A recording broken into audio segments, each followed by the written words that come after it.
Hello and welcome to the Relax It's Retirement podcast with your host, Josh Leonard, where we talk about transitioning into retirement with intent.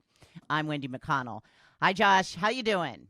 Wonderful, Wendy. How are you today? I'm good. I'm thinking about taxes and Isn't it a wonderful thing? Yeah. It's like thinking about the beach, thinking about going for a hike in the woods, Yeah. thinking about taxes, right? Yeah. They all just mesh together. They just light up my face with joy.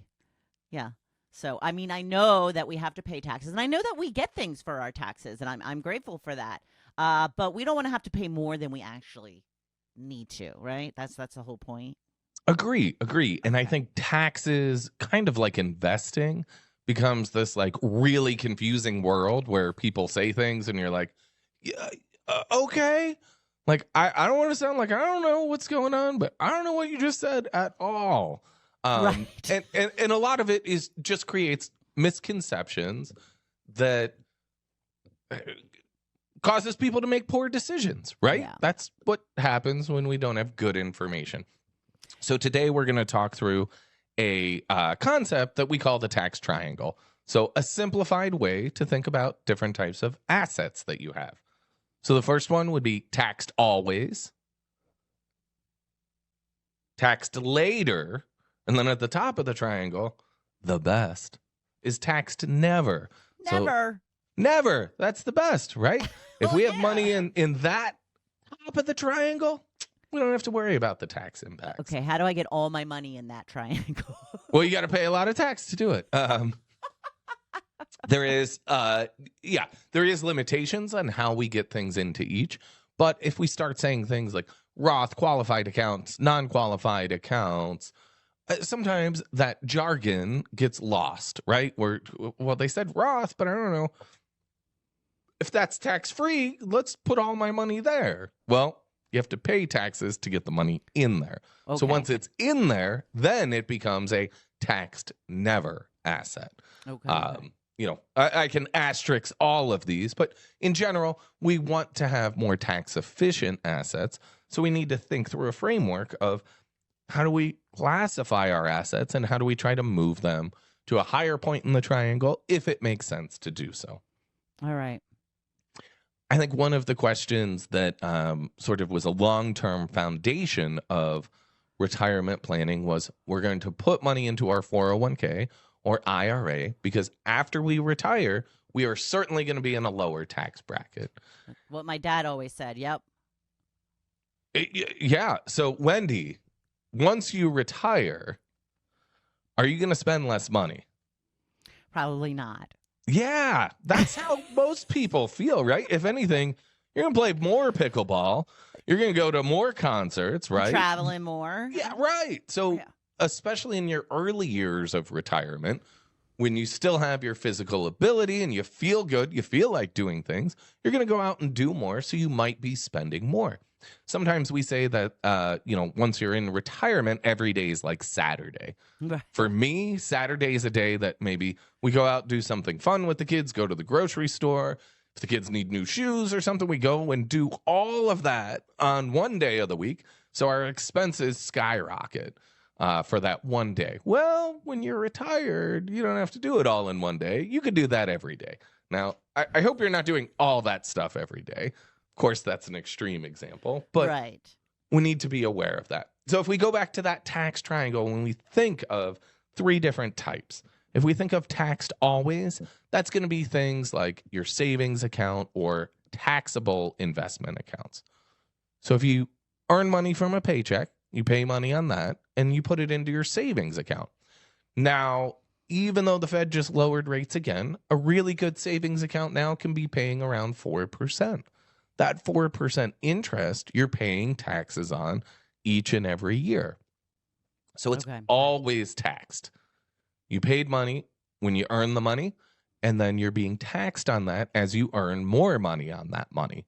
So that 4% interest in that case is taxed ongoing. If you buy a CD, same case there. That is continued to be taxed. Now, if you say, hey, I don't really need this money for a while, I still want it to grow, what can I do? Well, you could put it in the taxed later bucket. You could shove off that responsibility to down the line, and you could say, hey, let's not continue to pay taxes on something that I don't need at this point. So you make it a tax deferred. You could write a check and contribute to an IRA. That money you paid taxes on when you earned, it'll continue to grow now tax free. You won't be paying taxes on it along the way. But when you take that money out, you pay taxes on it. So it's taxed later. Okay. Does that make sense? It does. This can also be like that's what we would want to do, right? Doesn't that seem in like some cases it makes sense. So if you truly are going to be in a lower tax bracket in retirement, it certainly makes sense to defer that. So if we think of like really high income earning individuals, the people that it's really easy to save money, right. It makes sense to defer that, right? Because you might be in the highest possible tax bracket if you're lucky enough, but in retirement you think, I don't need that much money. You might be in a 12 or 22% tax bracket rather than an effective tax rate of 40%. That's a pretty big discount on your taxes. So let's kick that can down the line.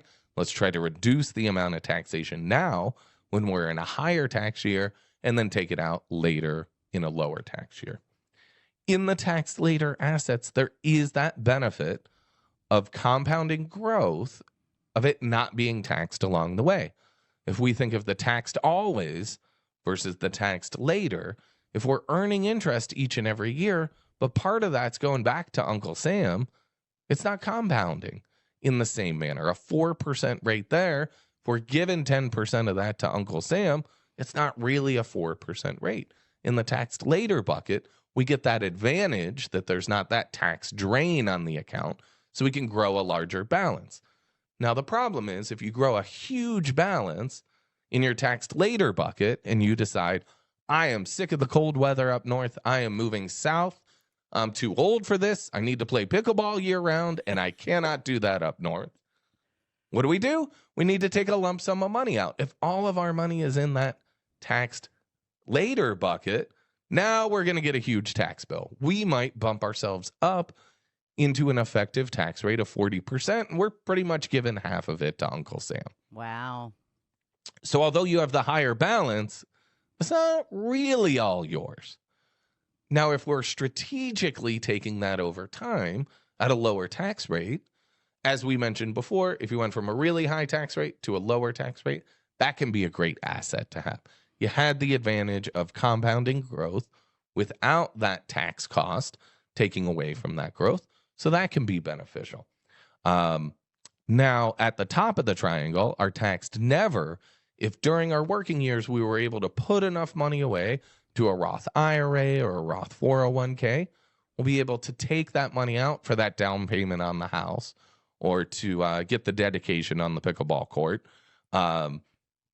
without a huge tax impact. We can just take that money out and pay for whatever we need to with it. Now, strategically, we want to think through that triangle each and every year and say, hey, you know what? I have some money that I've accumulated in savings that I don't think I'm going to need for a while. Does it make sense to make it taxed later? Or maybe if we have the opportunity, make it taxed never by making a Roth IRA contribution. So taking that money out of savings and thinking, hey, we've already paid taxes on this. Let's go ahead and write that check to get it up to that taxed never bucket. Now, in a previous conversation, Wendy, we had talked about, hitting that limit at a one time. So, if you're looking to contribute $7,000 to your Roth IRA, well, most people just can't randomly have an unexpected $7,000 expense. I can't. Or maybe that just eats too much away from your nest egg, your safety, your cash bucket. We can make that contribution in smaller amounts throughout the year.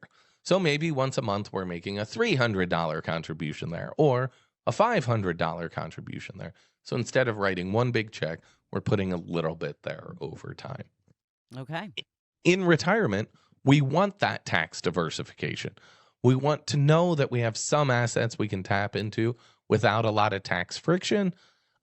We also don't want to rip everything out of our 401k at once and pay a ton of taxes on it.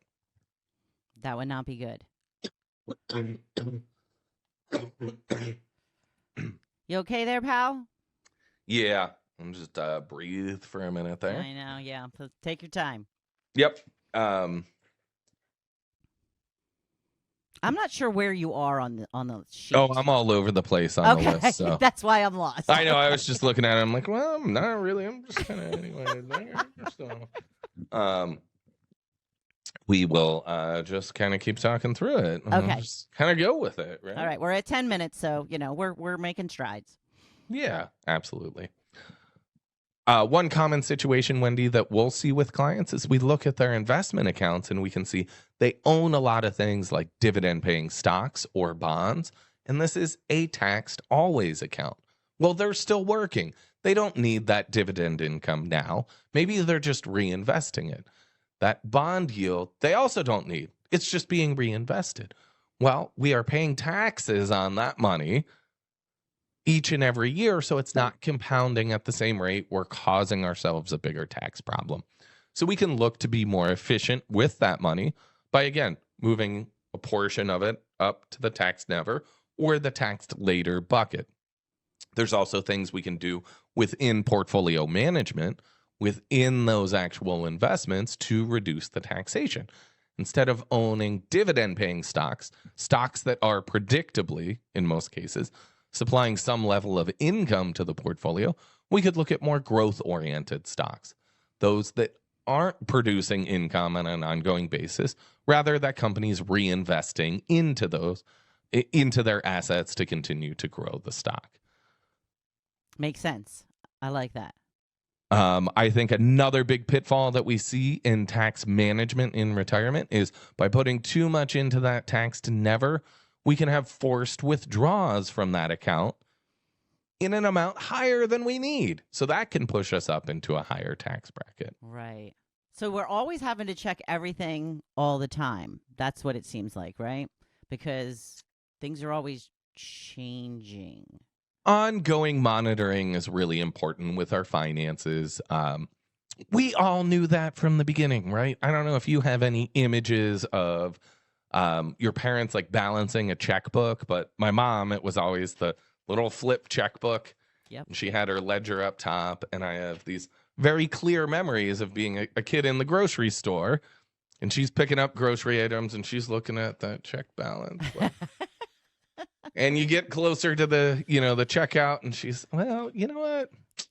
Maybe that fancy sugary kids yogurt we're not going to get. We're going to get the standard yogurt this time, kiddos. And, in that case, if she ignored what the balance of the bank account was, well, at that time, it probably would have been a bounced check. Now it would be an overdraft fee, whatever it might be. We need to be careful. That's sort of a financial principle that we've started very early on in life. We know we'd get into trouble.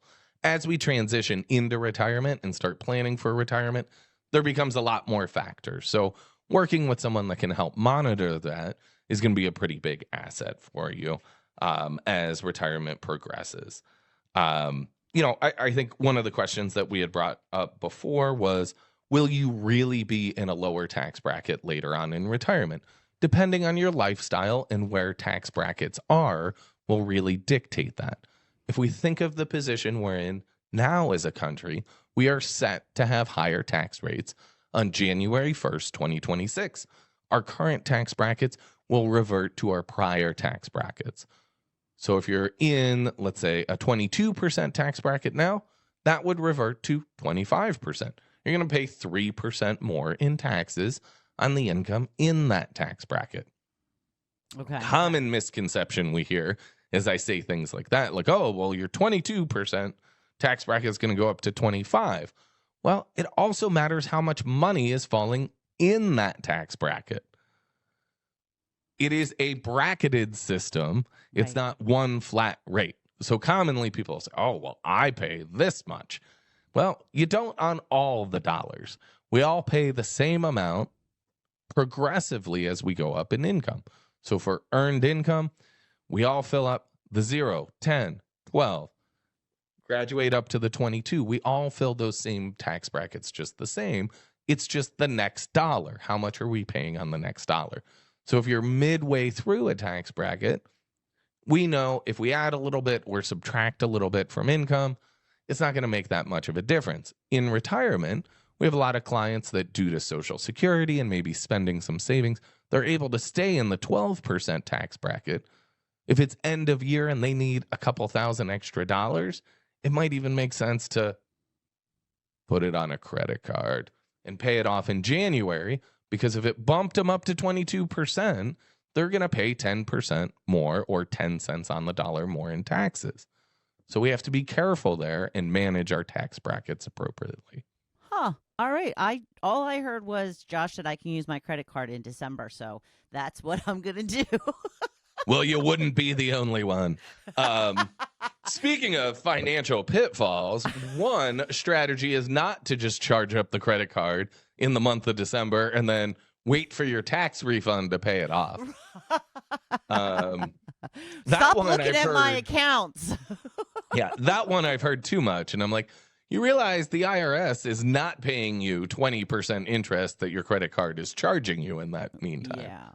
So let's adjust your tax withholding and save money throughout the year. Okay. So we need to be careful there.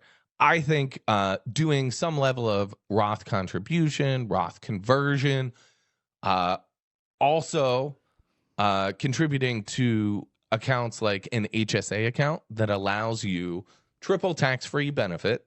An HSA, you can put the money in without paying taxes on it. You can take the money out for qualified health expenses without paying taxes on it. And you don't pay taxes on the growth along the way. So if we can get money in there, just like your Roth IRA early in retirement, it gives you more flexibility. If you're looking at a Roth conversion in your early years of retirement, you can think of that as a hedge against future taxes. So if we think taxes are going to be higher in the future, we may want to be a little bit more aggressive with those Roth conversions. We're assuming we would have to pay at a higher rate to get that money out in the future. So let's go ahead and pay it today when we know what the rate is with certainty. Yeah. So thinking through building up your taxed never bucket, or that tax-free bucket, is very important to give you that tax flexibility in retirement. HSAs, I know we've talked about, it is the most magical account, and go figure, you are going to have health expenses in retirement. So one strategy, if you're younger, you can start building up that bucket now. If you're in a high deductible health plan, you can stash away that money in the HSA now, forget about it, invest it, let that money grow, and then in retirement, that could be your long-term care plan. You have built your own health savings bucket, and that money you can take out with flexibility. Another big advantage of that strategy, if I save all my medical receipts now in my late 30s, if I have a major health incident later on in life, I have that money. If I just accumulate those receipts along the way, and let's say I want to buy a car 10 or 15 years down the line, and I don't have other funds to withdraw, I could use all my medical expenses over that time period as collateral to get that money back out. So that is a huge advantage. You can justify to the IRS that I'm covering those health expenses that I had not covered in a tax-deductible way in the past. So now I get this money tax-free, and you could use it for something else at that time. So again, providing that tax flexibility. The biggest mistake is we don't want to assume that we're not going to need any money in retirement, plug away everything in that taxed later bucket, and then realize, oh my gosh, we have no flexibility. Whatever we need is fully taxable, and if I need even more, I'm going to pay even more taxes on it. Yeah. Yeah, we want to make sure not to do that. Yep. In the taxed always bucket, there is one advantage that we haven't talked about, and that is for long-term investments. So we talked a little bit about switching from dividend-paying stocks to growth-oriented stocks. If you bought a stock, let's say like Amazon 10 years ago, and now there's a huge gain in that stock, if you sell that stock, you pay capital gains on it. By not liquidating or selling that, you are not causing the taxes to be incurred, and that asset could be passed on to the next generation. If you don't sell it during your lifetime, there is a step up in basis. So the next generation would get that stock at whatever the price is on the day you pass away. That is their new tax basis. So if you bought it for $1, when you passed away, it was worth $100. If you would have sold it the day before you passed away, you'd have $99 subject to capital gains. By passing that asset on, now their cost basis is at 100. They could take that whole chunk of money out with no tax implications at all. Well, that's smart. That's good planning. I like it, Wendy. That's great planning, actually. Okay. We are taking advantage of what we have. Now, if we think about selling that stock, let's say that we need to sell that stock during our lifetime. We have some money in our never taxed, our always taxed, and our taxed later, or that tax deferral. We might pay a higher tax rate on taking money out of an IRA or a 401k than we would of taking it out a stock or investment account, where we'd be paying capital gains, which for many folks is 0 or 15%. If you're paying 15% versus 22, well, let's take some money out of there. So proper tax diversification and lining out a triangle to see how much you have in each type of tax account is very important, so you can look at balancing that with what your future needs might be. Okay. It's a lot to think about. It's a lot to think about, Josh. It is, and I love thinking about it. We are happy to help any listeners talk through their taxes and get a better grasp on what might be going on in their tax plan. We've put together the 7 retirement mistakes checklist that talks about things like taxes. It's a free resource to all of our listeners, so feel free to jump in the show notes and download that checklist. If you're making any of those mistakes, definitely reach out to us. That's a great way for us to connect and know a little bit more about you to see how we might be able to help you. Until next time, Wendy, thanks so much for joining me. And remember to retire with intent so you can live your golden years with the happiness and excitement you deserve.